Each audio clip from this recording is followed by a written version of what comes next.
today we're having an outdoors workout, an upper body one.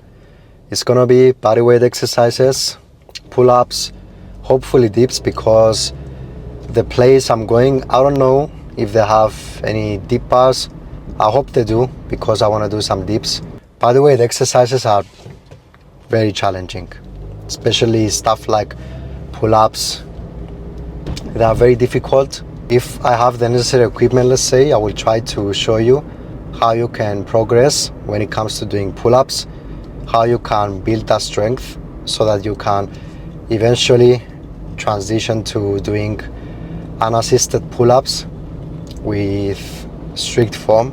You can make some serious gains when it comes to training body weight exercises, I'm not gonna lie. Especially when it comes to the upper body, there isn't anything that you cannot train with body weight exercises.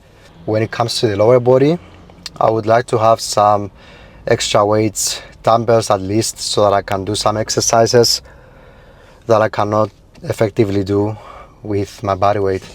For example, a stiff-legged deadlift, you need some weight for that. And even some kind of leg curl. You can do a Nordic curl, let's say, for your hamstrings, but it's an exercise that not everyone can do, and it's very challenging. So in terms of simplicity, I would say that some extra weight would be very beneficial if you're someone who trains at home, having a pair of dumbbells so you can do some kind of squat movement, or you can do some kind of a deadlift, or maybe you can put a dumbbell between your legs and do some kind of leg curl. You can do that also. There are ways to train the legs, but it will definitely be easier to do it in a gym, let's say, in my opinion. Now, you can be a person who likes to do some more dynamic motions, let's say, like jumping and stuff like that, and you don't care so much about hypertrophy, and that's fine. But depending on what you want to do and your goals, if you want to have a clear progression rate, let's say, and track your progress and be able to increase the weight in that sense, some extra weight would be nice. And this is basically what a gym can offer. Or if you can get the equipment yourself, you can also do that. But that doesn't mean that you cannot do, let's say, a bodyweight squat training to failure and totally destroy them. Anything is possible.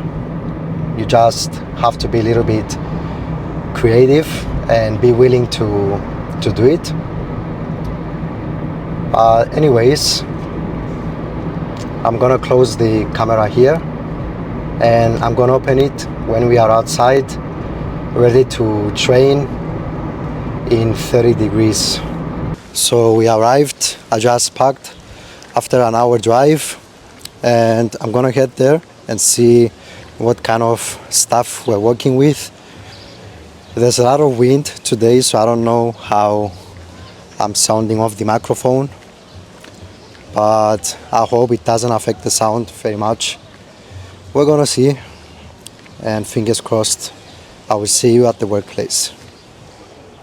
Take a look at this view, guys. The water is looking like the Maldives today. It's really, really blue. I'll start with some chin-ups to train the back. From what I see, I'm gonna be able to do some dips too. I don't have many options here, but for an upper body workout, it can be enough. I'm not gonna be able to show the pull-up progression, sadly, because I don't have the means for it. But another time I will show you, and I will demonstrate with some more feed equipment for that. Let's get started. I'm not gonna warm up, just gonna go straight to it. There's a little problem here. The one side is more forward than the back side, so change of plans, guys. I will do some neutral grip pull-ups.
That was good.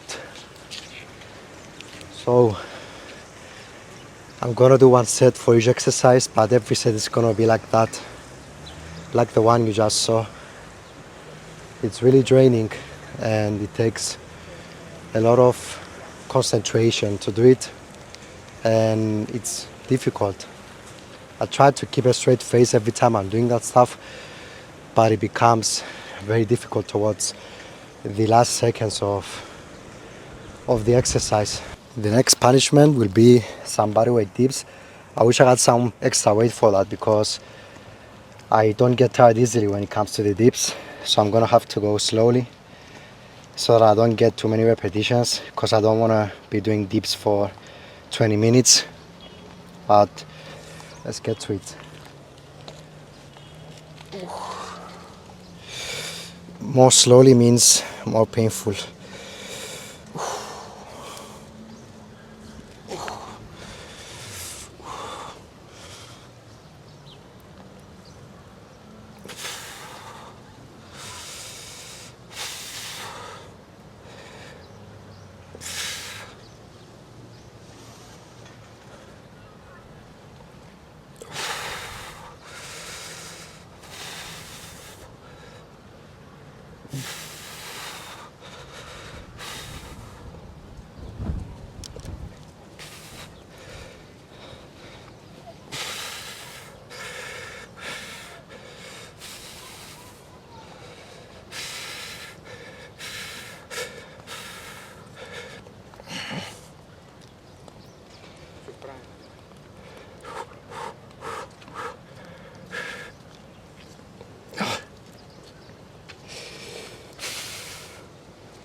That was a crazy set.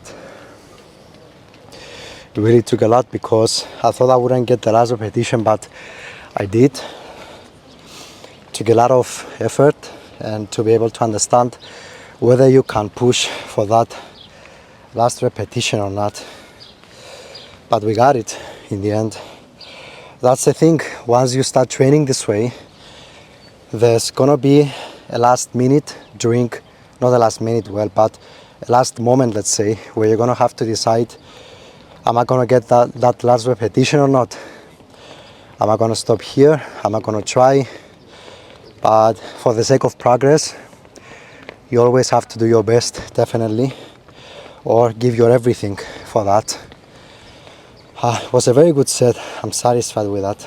So I ended up doing only these two exercises. It was two exercises, but at the same time, the way they were done was really effective. If you want to make your bodyweight exercises more challenging, let's say you have the necessary strength to perform bodyweight pull-ups or chin-ups or whatever with strict form, you can try slowing down and it will become way harder.